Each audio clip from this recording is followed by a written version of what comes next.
Let me ask you a psychologically uncomfortable question. When was the last time you sat in absolute silence, doing absolutely nothing, and didn't feel a crippling sense of guilt? Take a moment to really think about it. When was the last time you allowed yourself to simply exist without the tyrannical whisper in the back of your mind telling you that you should be doing more, that you are wasting time, that someone else, somewhere, is waking up earlier, working harder, reading more, and pulling ahead of you? We live in an era that worships optimization. You are told that your mind is a software to be upgraded, your body a machine to be biohacked, and your entire life a project to be relentlessly managed. But what if I told you that the very thing you think is saving you, this endless, exhausting pursuit of becoming better, is actually the exact thing destroying you? What if your obsession with self-improvement isn't a sign of discipline, but a beautifully disguised psychological trap? A trap designed to keep you anxious, perpetually exhausted, and utterly disconnected from who you actually are. Welcome to the dark side of self-improvement. It rarely starts as a toxic obsession. It usually begins with a genuine desire for change. You want to be healthier, wealthier, more focused. So, you start reading. You wake up at 5 a.m. You journal. You meditate. You track your macros, your sleep cycles, and your habits. And for a little while, it feels incredible. You feel a surge of control. But slowly, invisibly, the nature of the game changes. The goalpost starts to move. Reading one book a month turns into a desperate race to read one book a week. A morning routine designed to bring you peace becomes a rigid, militaristic checklist that ruins your entire day if you miss a single step. Every time you consume content telling you how to fix your life, you are quietly reinforcing a devastating subconscious belief: I am broken. Self-improvement, when taken to its extreme, ceases to be about growth. It becomes self-rejection in a nice suit.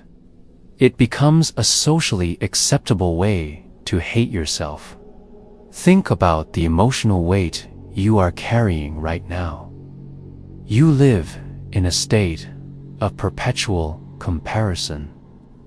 You open your phone and you are immediately bombarded by 22-year-old millionaires and fitness influencers with impossible bodies.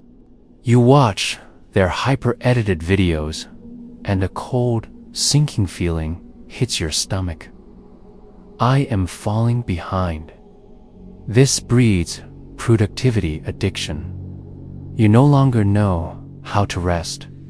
When you finally sit down, your brain begins to torture you. You feel lazy. You feel guilty. Everything, your hobbies, your walks, your downtime must be monetized, optimized, or used to serve the great god of efficiency. Even healing has become a competitive sport. Are you trauma-informed enough? Have you established enough boundaries? Have you done the shadow work? You pack your calendar so full because you are terrified of what you might feel if you actually stopped moving. It is impossible to deeply connect with other human beings when you view yourself and VAS ongoing renovation projects. Trying to improve yourself is a logical paradox. It's like trying to bite your own teeth. We live in a burnout society. In the past, oppression came from the outside, but today, the violence is internal. You are your own slave master. We push ourselves into mental collapses, believing that if we just find the right morning routine, we will finally be happy. By obsessing over the successful, disciplined version of yourself, you violently repress your shadow, your grief, your natural human laziness. But the shadow does not disappear. It manifests as sudden bouts of depression and unexplained anxiety. You are so obsessed with the idea of who you could be in 5 years that the person you actually are today has been abandoned. Take a deep breath. Let this sink in. You are addicted to self-improvement because you are running from your own inner void. Your ego has realized that blatant narcissism is socially unacceptable. So it has disguised itself as a noble quest for self-mastery. You secretly believe that if you can just become productive enough, you will finally earn the right to love yourself. But you can't out-optimize a lack of self-worth. If the foundation of your pursuit is a hatred of your present self, you will never arrive at peace. There is a terrifying moment that comes when you finally decide to step off the hamster wheel. The fear of slowing down will grip you.